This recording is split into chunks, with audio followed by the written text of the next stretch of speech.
In the world of combat sports, the idea of putting two vastly different fighters in the ring together sparks the imagination of many. One such fantasy match would be between two titans from different fighting worlds, Angela Mao, a renowned martial artist and actress, and Mike Tyson, the legendary boxer. The thought of them facing off stirs the minds of fight fans, wondering how someone with the finesse and technique of Angela Mao would fare against the raw power and aggressive style of Tyson. This hypothetical showdown between the two is more than just a clash of combat disciplines. It's a battle of contrasting styles, personalities, and legacies. Angela Mao was no stranger to combat. Known primarily for her roles in 1970s martial arts films, she earned her reputation as a fierce, skilled fighter in both the fictional and real worlds. Her physical prowess was showcased in her work on screen, where she often portrayed characters who were both vulnerable and heroic, yet always able to overcome adversaries with speed and precision. Trained in a combination of kung fu, taekwondo, and other martial arts, Mao was known for her agility, sharp reflexes, and ability to outmaneuver her opponents. While she was primarily a screen star, her martial arts background spoke volumes. In her prime, her kicks were powerful, her stance unshakable, and her instincts sharp. On the other side of the ring stands Mike Tyson, whose name alone sends shivers down the spines of even the most seasoned fighters.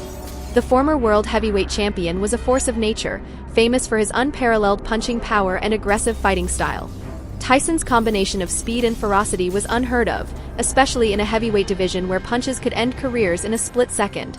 His renowned peekaboo defense, taught by Cus D'Amato, allowed him to move quickly, bobbing and weaving to avoid punches while simultaneously closing the distance to land devastating blows. Tyson's mental game was just as powerful as his physical game, able to break his opponents down psychologically before the first bell rang. But Tyson's weaknesses were just as well known: his inability to handle prolonged fights and his occasional struggles with opponents who could withstand his early onslaughts.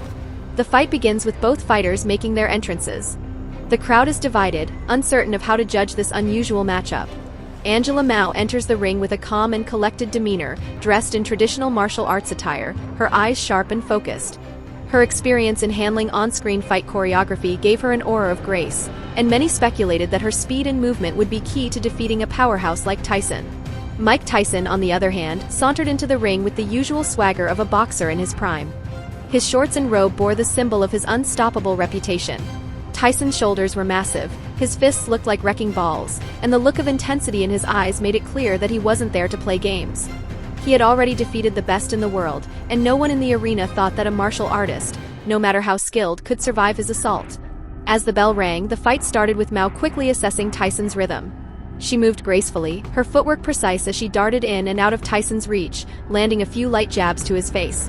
She avoided his haymaker punches with ease, her agility allowing her to get in and out of range before Tyson could even throw a counter. Mao's hands flew with speed, and her legs kicked like lightning. For a moment, it seemed as though Tyson might be in over his head, as Mao seemed to be everywhere at once.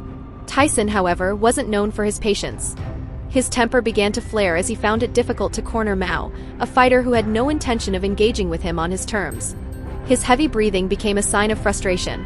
The longer the fight went on, the more it seemed as though Tyson was slowly losing his composure. His power punches, once so accurate, began to miss their mark.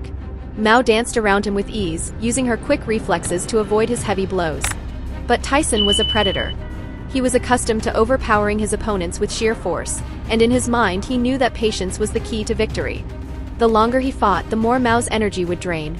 Tyson was waiting for his opportunity to land one devastating blow. As the fight continued, Mao began to slow down.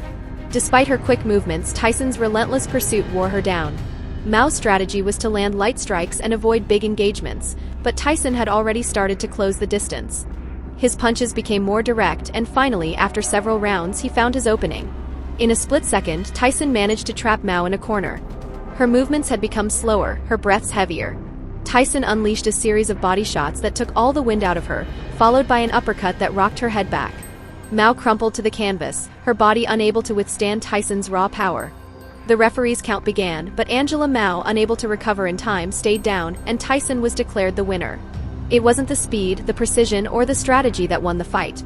It was Tyson's sheer willpower and his relentless pursuit of victory. While Mao's agility and martial arts technique had kept her competitive in the early rounds, Tyson's overwhelming strength and the raw, primal nature of his boxing style eventually proved too much to handle. In the end, Tyson's power reigned supreme in a match that had all the drama and excitement fans could dream of.